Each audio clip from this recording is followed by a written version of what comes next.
Assalamualaikum warahmatullahi wabarakatuh. Perkenalkan, nama saya Erlangga Hendiando Wibowo. Pada kesempatan kali ini saya akan mempresentasikan materi sistem informasi akuntansi tentang sistem pembelian berbasis komputer. Dan pada kesempatan kali ini saya tidak sendirian mempresentasikan materi ini. Saya ditemani oleh Septi Puspita nomor presensi 24 dan saya sendiri Erlangga Hendianto nomor presensi 09. Fungsi pembelian itu apa sih? Fungsi pembelian dimulai dengan mengenali kebutuhan untuk menambah persediaan kembali melalui observasi catatan, persediaan informasi kebutuhan persediaan dikirim ke proses pembelian, dan utang usaha itu sendiri. Proses pembelian menentukan jumlah yang akan dipesan, memilih pemasok, dan membuat pesanan pembelian. Informasi tersebut dikirimkan ke pemasok dan proses utang usaha. Setelah beberapa waktu, perusahaan akan menerima barang persediaan dari pemasok. Barang yang diterima akan diperiksa kualitas, jumlahnya, serta dikirim ke toko atau gudang. Informasi mengenai penerimaan barang digunakan untuk memperbarui pencatatan persediaan. Lalu apa sih definisi dari sistem pembelian berbasis komputer itu? Sistem pembelian berbasis komputer adalah sistem pembelian yang menggunakan teknologi komputer dalam mengelola data atau transaksi perusahaan menjadi suatu informasi yang akurat dan relevan dalam pengambilan keputusan. Sistem pembelian berbasis komputer itu sendiri diselenggarakan perusahaan dalam rangka memperoleh barang atau jasa. Program komputer akan mengidentifikasi kebutuhan persediaan dari suatu perusahaan tersebut. Jadi berbasis komputer itu berbasis data ya, mengolah data atau transaksi jadi suatu informasi yang akurat. Jadi nggak secara manual,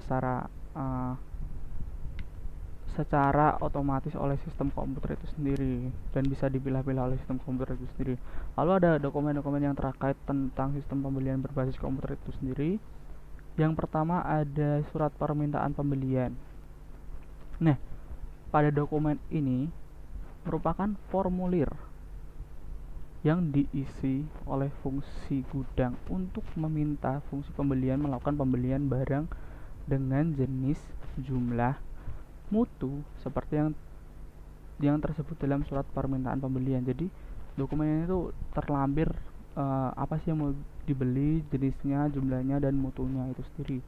Lalu yang kedua ada surat permintaan penawaran harga. Dokumen ini digunakan untuk meminta penawaran harga bagi barang yang pengadaannya tidak bersifat berulang kali atau tidak repetitif yang menyangkut jumlah rupiah pembelian yang besar. Yang ketiga ada surat order pembelian. Dokumen ini digunakan untuk memesan barang kepada pemasok yang telah dipilih. Jadi dokumen itu digunakan untuk memesan barang yang akan dibeli gitu kepada pemasok yang udah dipilih pemasok yang mungkin dari segi kualitas baik dan dari segi harga juga boleh disandingkan. Yang keempat ada laporan penerimaan barang. Dokumen ini dibuat oleh fungsi penerimaan untuk menunjukkan bahwa barang yang diterima dari pemasok telah memenuhi jenis, spesifikasi, mutu, dan kuantitas seperti yang tercantum dalam surat order pembelian. Jadi pada surat atau laporan ini itu nanti dipegang oleh fungsi penerimaan. Jadi fungsi penerimaan mana nih mengecek barang mulai dari jenis, mutunya, terus kuantitinya, kualitasnya gitu. Nanti apakah udah sama sih sama dalam surat order pembelian tersebut. Lalu yang selanjutnya ada surat perubahan order pembelian. Kadang-kadang nih diperlukan perubahan terhadap isi surat order pembelian yang sebelumnya telah diterbitkan. Perubahan tersebut dapat berupa perubahan kuantitas, jadwal penyerahan barang, spesifikasi, penggantian, atau hal lain yang bersangkutan dengan perubahan bisnis. Biasanya nih, perubahan tersebut diberitahukan kepada pemasok secara resmi dengan menggunakan surat perubahan order pembelian.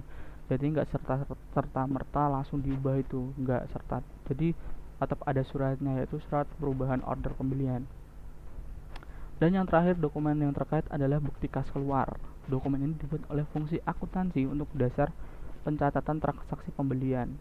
Dokumen ini juga berfungsi sebagai perintah pengeluaran kas untuk pembayaran utang kepada pemasok. Jadi pada dokumen ini nanti fungsi akuntansi ini bekerja untuk pencatatan transaksi, pencatatan transaksi, menghitung jumlahnya apakah sama atau enggak, dan mengeluarkan surat perintah pengeluaran kas untuk pembayaran utang kepada pemasok yang telah dibeli barangnya oleh perusahaan tersebut. Begitu. Hal yang selanjutnya akan dilanjutkan oleh Septi Puspita. Terima kasih. Selanjutnya, prosedur sistem pembelian berbasis komputer. Departemen Pengguna dan Gudang. Berdasarkan kuantitas atau tingkat pemesanan kembali, departemen ini membuat permintaan pembelian dan diteruskan ke Departemen Pembelian. Departemen Pembelian. Berdasarkan permintaan pembelian yang diterima dari Departemen Pengguna dan Gudang, departemen ini memasukkan data pembelian ke komputer dan mengarsipkan permintaan pembelian tersebut urut nomor. Departemen Pengolahan Data. Setelah menerima input data pembelian, departemen ini menjalankan program pembuatan file order pembelian dengan menggunakan file induk pemasok dan file induk persediaan. Keluaran dari proses ini adalah file order pembelian. Setiap sore hari, departemen ini menjalankan program pencetakan order pembelian dengan menggunakan file order pembelian.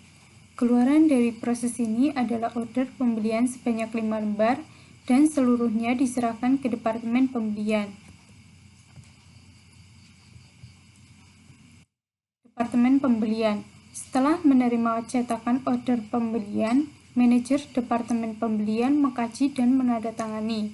Selanjutnya, order pembelian tersebut didistribusikan sebagai berikut.